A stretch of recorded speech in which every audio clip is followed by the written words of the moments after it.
Hello बच्चों, आप सभी लोगों का स्वागत है सत्य सही काउंसलिंग में। जैसे कि हम लेकर आ गया प्री बोर्ड परीक्षा पेपर 2025-26 कक्षा 12वीं अर्थशास्त्र का है ये।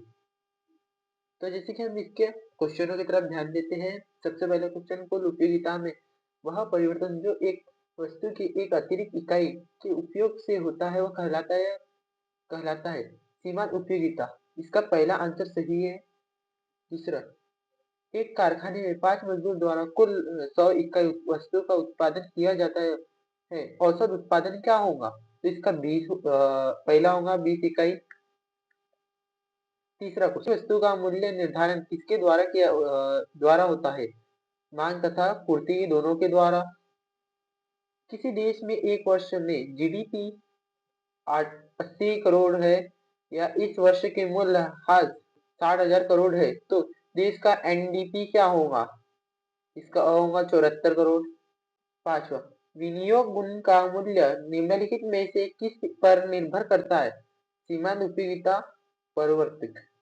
भारत के केंद्रीय बैंक निम्नलिखित में से कौन सा है? तो इसका आंसर होगा रिजर्व बैंक ऑफ इंडिया।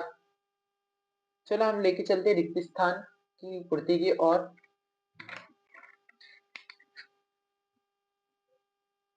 मिश्रित अर्थव्यवस्था में निजी क्षेत्र तथा सार्वजनिक क्षेत्र का सह अस्तित्व पाया जाता है। कन्नावाचक उपयोगिता विश्लेषण के अनुसार उपयोगिता के स्तर को संख्याओं में व्यक्त किया जा सकता है। उत्पादन बंद करने पर देने पर परिवर्तनशील लागत होगी शून्य हो जाती है। एमएनपी बराबर जीडीपी माइनस या मूल्यह्रास। यदि एमपीसी बराबर 0.5 है तो गुणांक का मान 2 होगा। बजट एक सरकारी दस्तावेज है जिसमें सरकार की आय एवं व्यय विवरण होता है। क्वेश्चन नंबर 3 की तरफ, वस्तु के उपभोग की इच्छा ही उपयोगिता को जन्म देती है, यह होगा असत्य। दूसरा क्वेश्चन, सीमांत लागत केवल परिवर्तनशील लागतों पर निर्भर करता है, यह है सत्य। समरूप उत्पादन पूर्ण प्रतियोगिता की विशेषता है, सत्य। यदि सीमांत उपयोगिता 0.80 है तो सीमांत बचत प्रवृत्ति 2.00 होंगे, यह असत्य। भारत का वित्तीय वर्ष 1 जनवरी से 31 दिसंबर तक है, यह असत्य है। व्यापार संतुलन में व्यापार की दृष्टि तथा अदृष्टि मदों को शामिल किया जाता है, यह असत्य। ये सही जोड़ी की ओर चलते क्वेश्चन नंबर 4।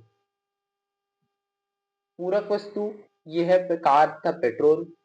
स्थापन वस्तु यह है चाय तथा कॉफी। दीर्घकालीन उत्पादन फलन यह है पैमाने के प्रतिफल। चौथा है पूर्ण प्रतियोगिता, ये इसका है क्रेता तथा विक्रेता की संख्या अधिक अधिक संख्या। पांचवा है आधुनिक अर्थशास्त्र के जनक है एडम स्मिथ।